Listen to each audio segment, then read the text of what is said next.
Hello everybody, this is Mr. Green. Today we will be working in Chapter 3, Lesson 2.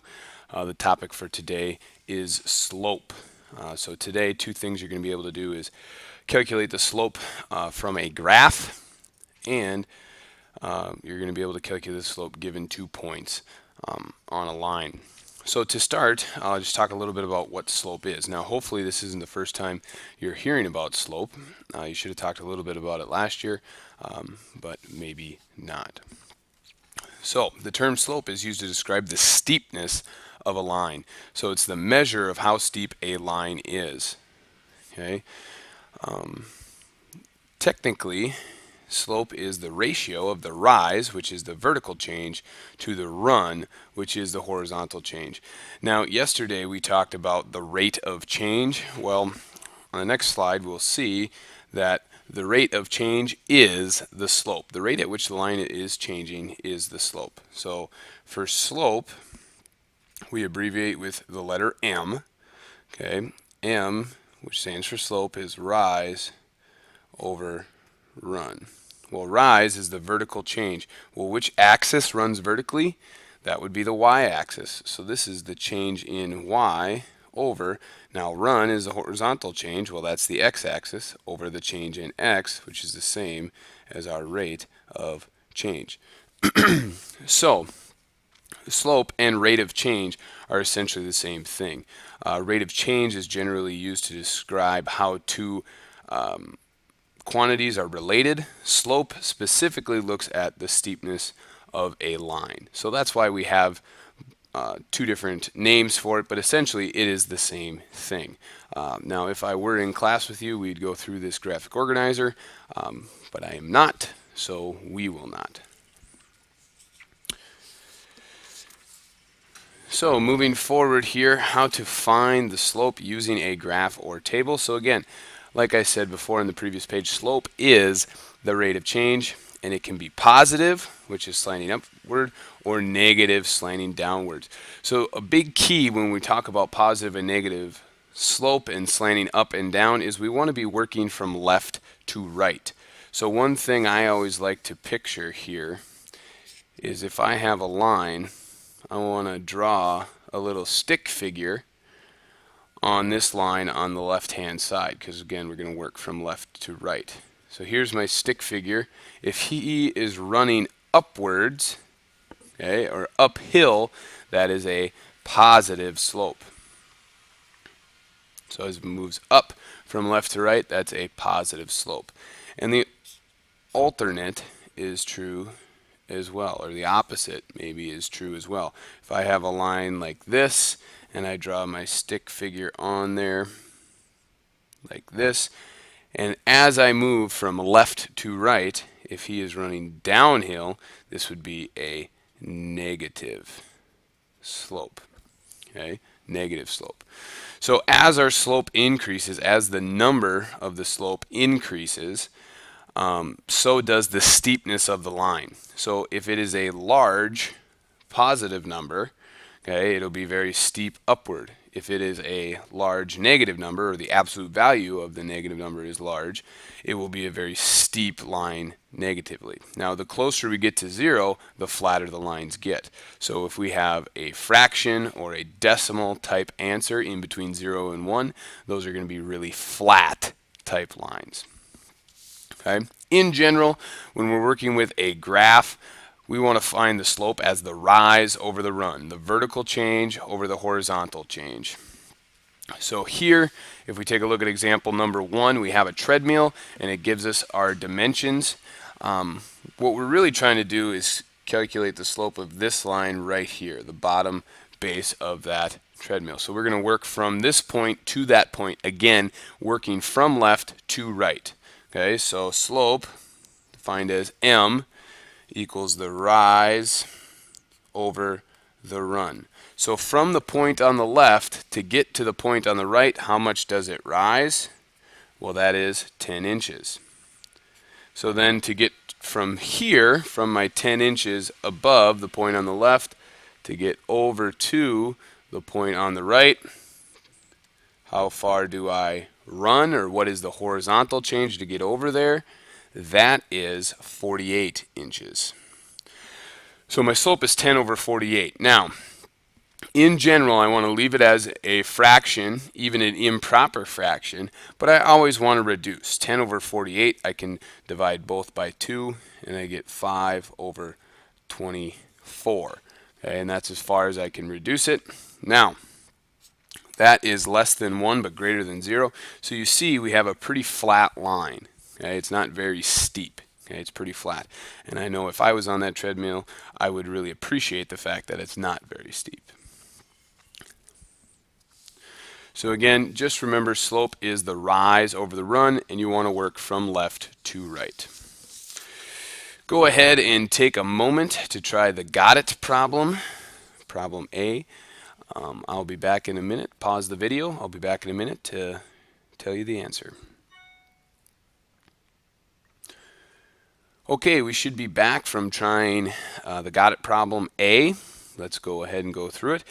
It says a hiking trail rises 6 feet for every horizontal change of 100 feet. What is the slope of the hiking trail? Slope is defined as rise over run. Okay, rise over run. So our rise is 6 feet. Our run is 100 feet. Again, I want to leave it in a fraction, but I want to reduce it. Again, all I can do is divide by 2, 3 over 50. Again, this is not a very steep line. It is positive, so it is slanting upwards, okay, but it is less than 1 and greater than 0, so it is not very steep. Okay, and again, if I was on this hiking trail, I would be thankful it is not, but our answer should be 3 over 50. Moving on to example number 2, now we're going to actually have a graph on a coordinate plane to try and figure out our slope. So here, example 2, it says this shows the cost of muffins at a bake sale. Find the slope of the line. So we want to find the slope of this line between these 2 points.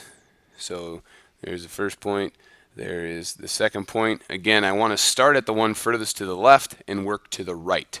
Okay, slope as usual is defined as rise over run.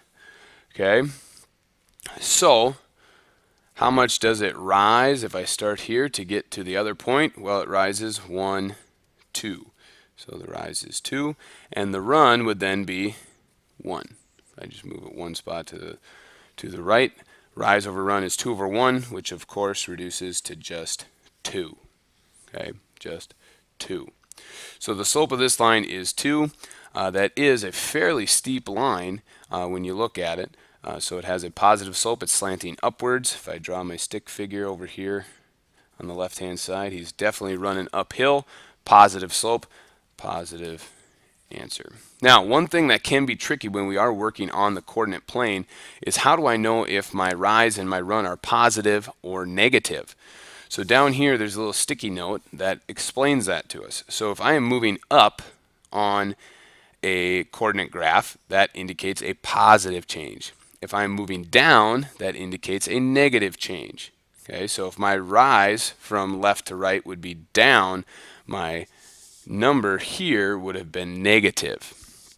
Okay, so if I'm moving to the right, okay, that is a positive change, and if I'm moving to the left, that is a negative change.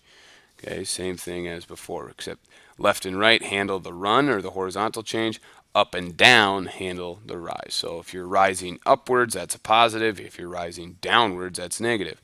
If you're running to the right, that's positive. If you're running to the left, that is negative. Moving on to example number 3, now we have a table.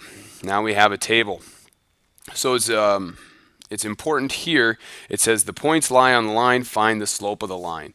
So it's important to remember that slope is the rate of change. Slope equals the rate of change. Because when I look at this, I don't really see a rise and a run, a vertical change and a horizontal change. It's hard to visualize. It's hard to even think about in terms of a table. So rise over run, when I'm given a table like this, isn't necessarily helpful. But remember how that relates to the rate of change. The rise is the same as the change in y. and the run is the same as the change in x. Well, based on what I did yesterday, given this table, I can easily find the change in y over the change in x. Okay. So I find my change in the x values. These are going up by 2, 2, 2. Here my y values are going down by 3 every time. So my change in y would then be a negative 3.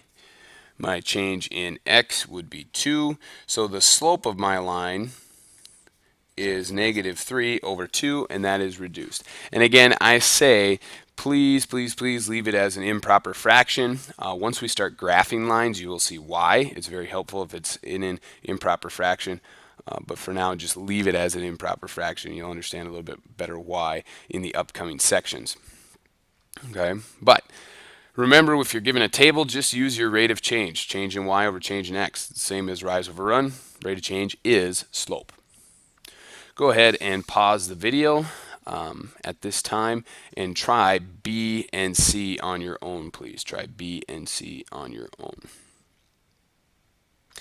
And we should be back from pausing the video. So let's go through the answers quickly.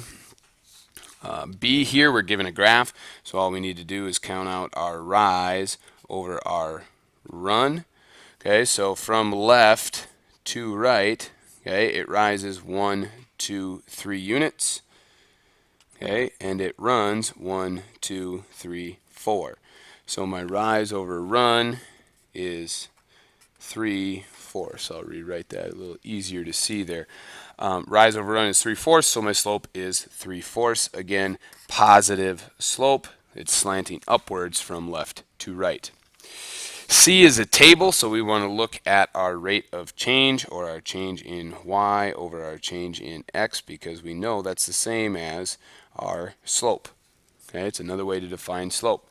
So if I take a look at the change in x, this would be a +4, +4, +4. Down here we would be a +1, +1, +1.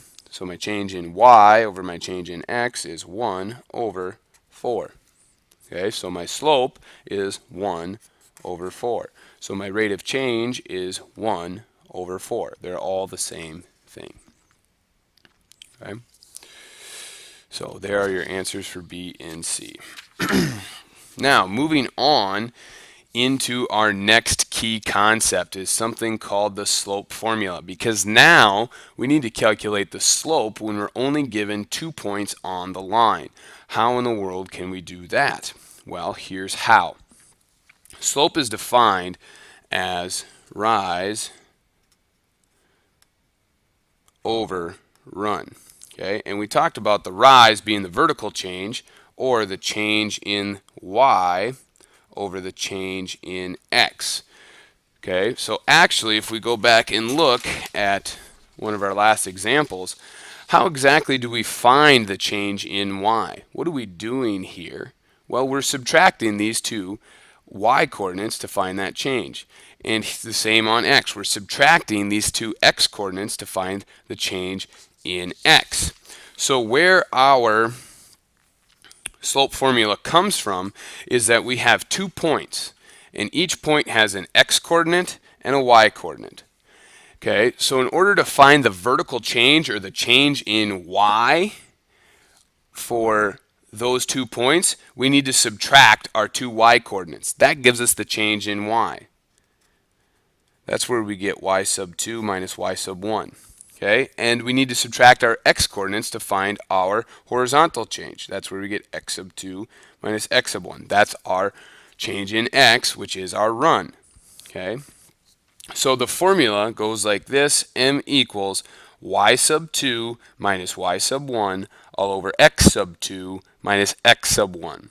Now, where do I get x sub 1, y sub 1, x sub 2, and y sub 2?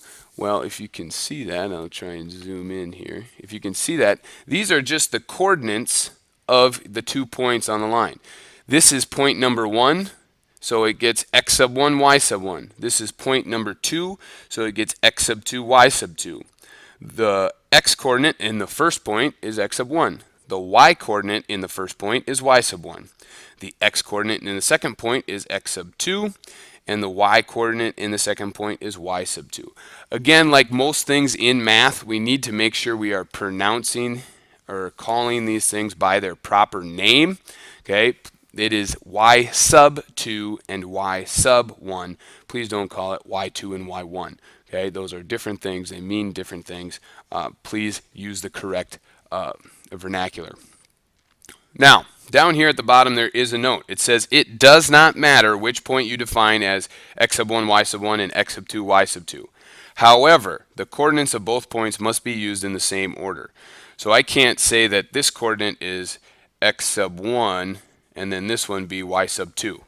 Okay? If this is x sub 1, that has to be y sub 1. If this is x sub 2, this has to be y sub 2. Okay? One more thing to move on. You guys need to memorize this formula. There are very few things that we need to memorize. This is one of them. You have to memorize this. Okay? Now, it's pretty easy to memorize because there is a song and a tune that goes with it. Okay? So now I'm going to embarrass all of you and make you sing in class. So here we go. I'll sing it first and then you guys sing it after. We'll go through it a couple of times to make sure it's actually burned into your brain and into your memory. Ready? Here it goes. Y sub 2 minus y sub 1 all over x sub 2 minus x sub 1. Yeah! It's all about the big finish with this song. You got to do jazz hands at the end. Okay? So let's try it one more time. You guys sing with me. Y sub 2 minus y sub 1 all over x sub 2 minus x sub 1. Yeah! Now, I'm sure most of you are not doing it and you think it's stupid. However, I have reports from sophomores over at the high school who still sing this song to remember the slope formula so that they can calculate the slope. Okay? Trust me, I know it is kind of dumb and juvenile, but it will help you remember it, and that's the main thing. Okay? So let's try it out on an example here. Let's see how it works. So if we take a look at example number 4, it says find the slope of the line that passes through R, which is 1, 2, and S, which is -4, 3. The first thing we want to do when we have our 2 points is we want to label them as x sub 1, y sub 1, x sub 2, y sub 2. So I just take them as they're given to me. The first point that's given to me is R, so I'm going to label that as x sub 1, y sub 1, because this is the first point. This is the x coordinate in the first point. This is the y coordinate in the first point. Now the second point they give me is S. This is the x coordinate in the second point, so I label that as x sub 2. 3 is the y coordinate in the second point, so I label that as y sub 2. Okay, that is the hardest part, okay, of calculating the slope. From here, all we have to do is remember our slope formula and we sing our song. Y sub 2 minus y sub 1 all over x sub 2 minus x sub 1. Yeah. So all I have to do now that I've labeled my points is plug them in and subtract. Okay, y sub 2 is 3. Y sub 1 is 2. X sub 2 is a -4. X sub 1 is 1. 3 minus 2 is 1. -4 minus 1 is a -5. Okay, so my slope is a -1/5. And just to clarify, 1 over -5 is the same as a -1/5, which is the same as -1 over 5. Mathematically, all three of these are equivalent. Okay, they're all equivalent.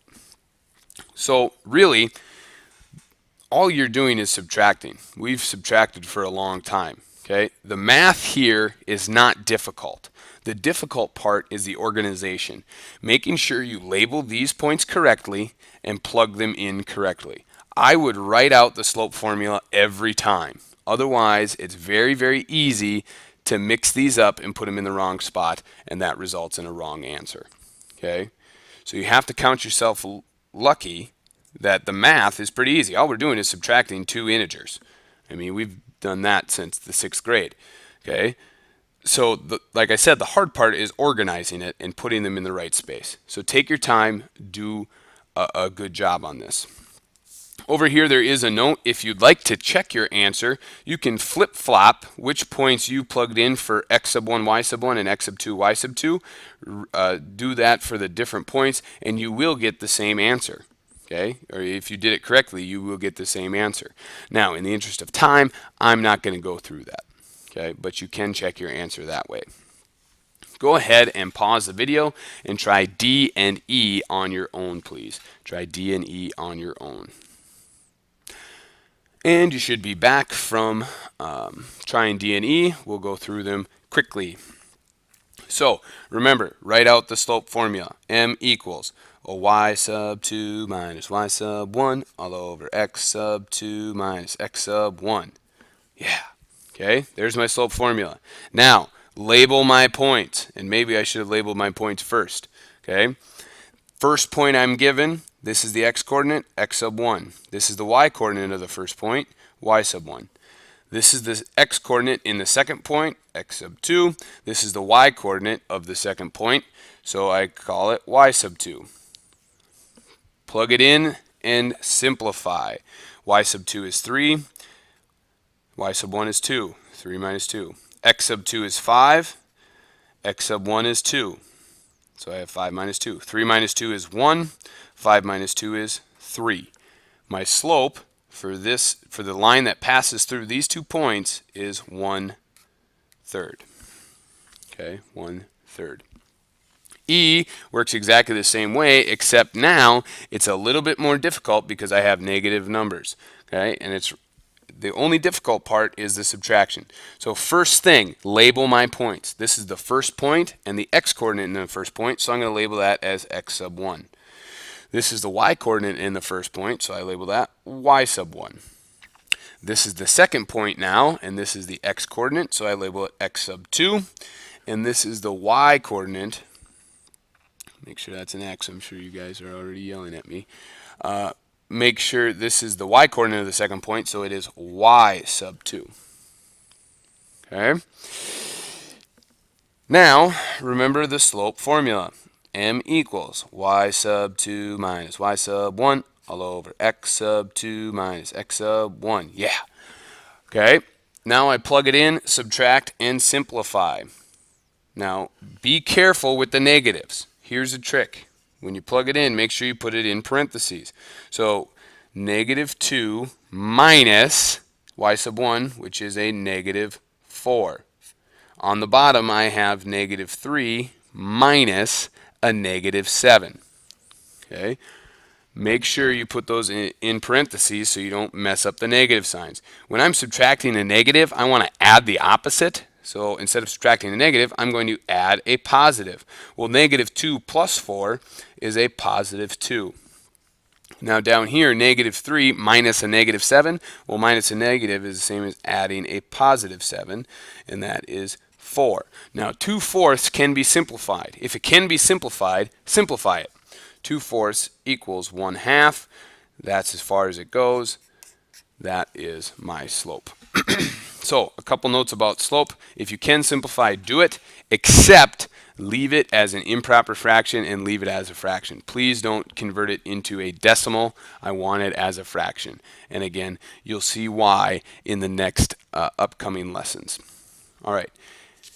That is it for the lesson. Here is the assignment. It's on page 185. If you've been struggling all day, not really sure what's going on, do the red assignment and make sure you come in and see me in the morning or during my time. If you got some of it but other parts were difficult, do the yellow assignment. And if you understood everything, do the green assignment. That's all for me. Thanks. Have a great day.